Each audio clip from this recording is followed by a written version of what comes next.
Ley 4. La ley de la navegación.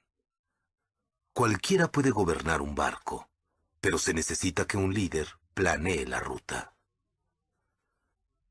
En 1911, dos grupos de exploradores emprendieron una misión increíble.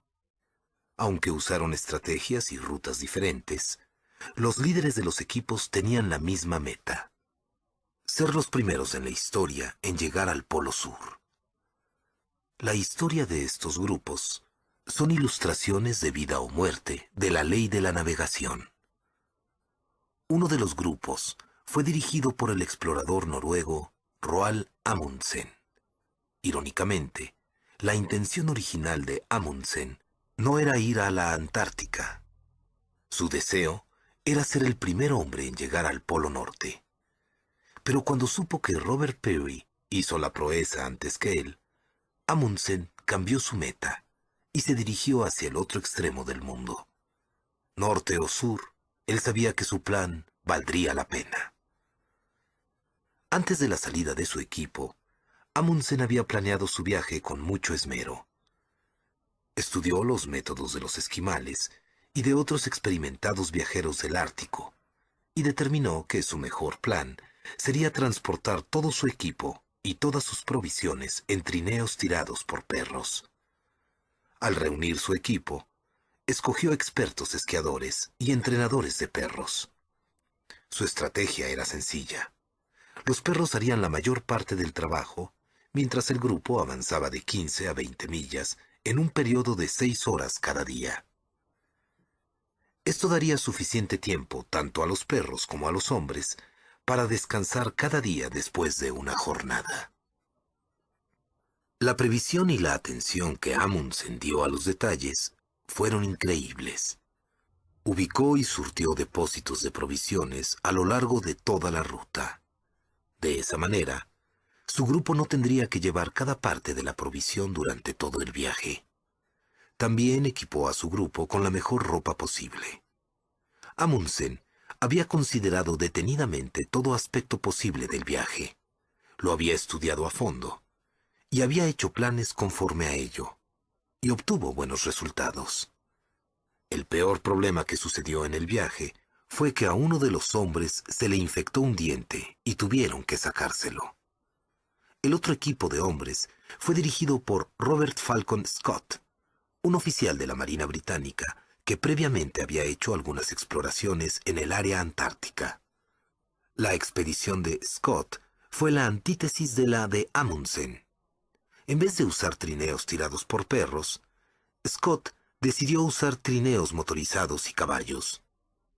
Sus problemas comenzaron cuando los motores de los trineos dejaron de funcionar a solo 5 días de haber comenzado el viaje. Los caballos tampoco viajaron bien en esas temperaturas glaciales.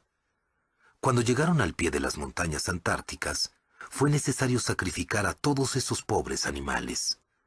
Como resultado, los miembros del equipo quedaron arrastrando aquellos trineos de 200 libras. Scott no había puesto suficiente atención en el resto del equipo del grupo. La ropa estaba tan mal diseñada que todos los hombres sufrieron de congelación. Uno de los miembros del grupo necesitaba 1 hora todas las mañanas para ponerse las botas en sus pies hinchados y gangrenosos.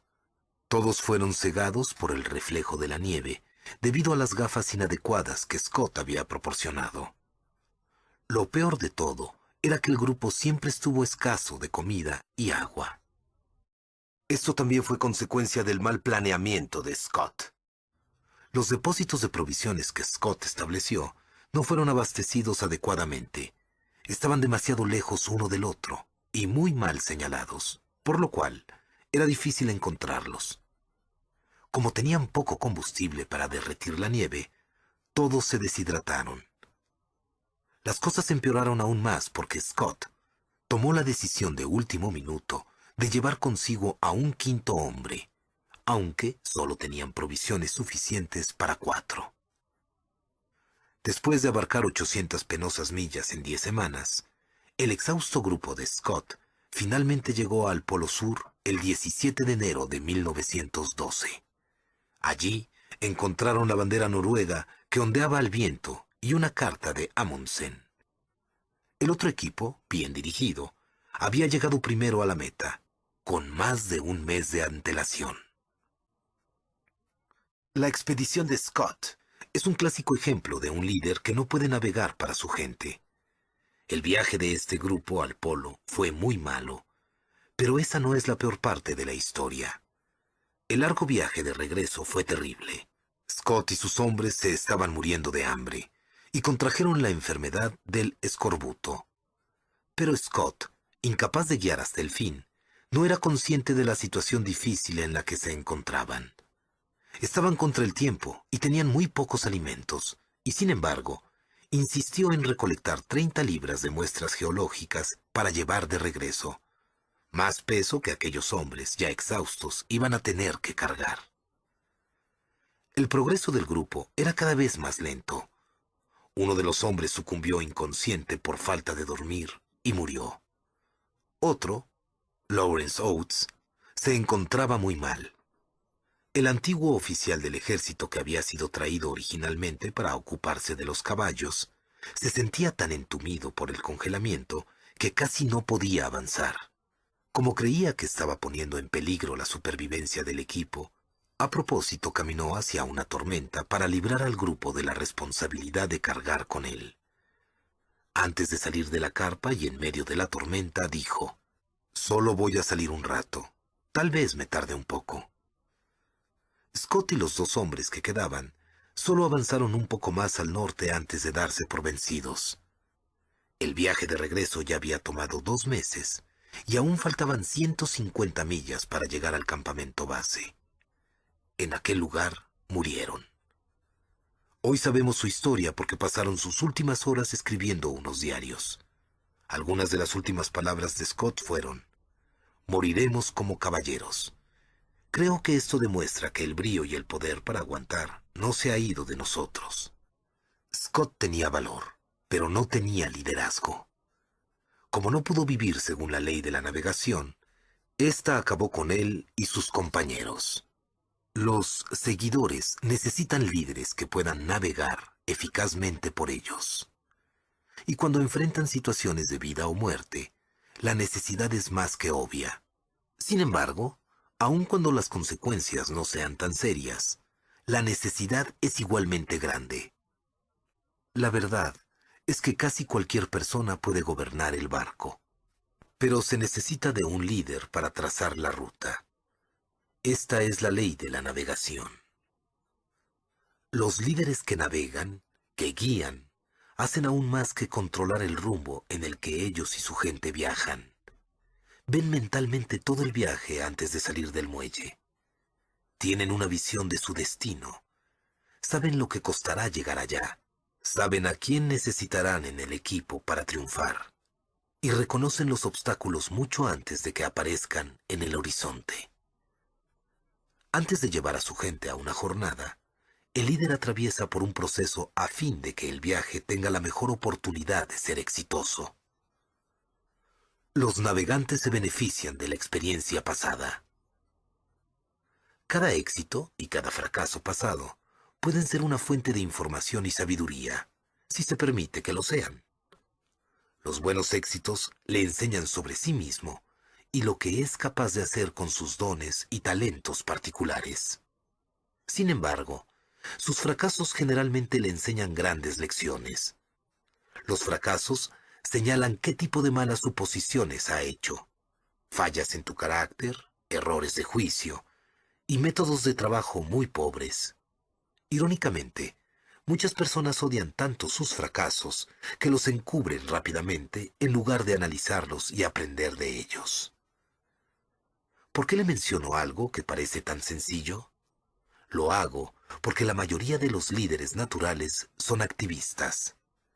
Tienden a mirar hacia adelante y no hacia atrás. Toman decisiones y siguen adelante. Lo sé, porque esa es mi tendencia. Pero para que los líderes se conviertan en buenos navegantes, necesitan reflexionar y aprender de sus propias experiencias.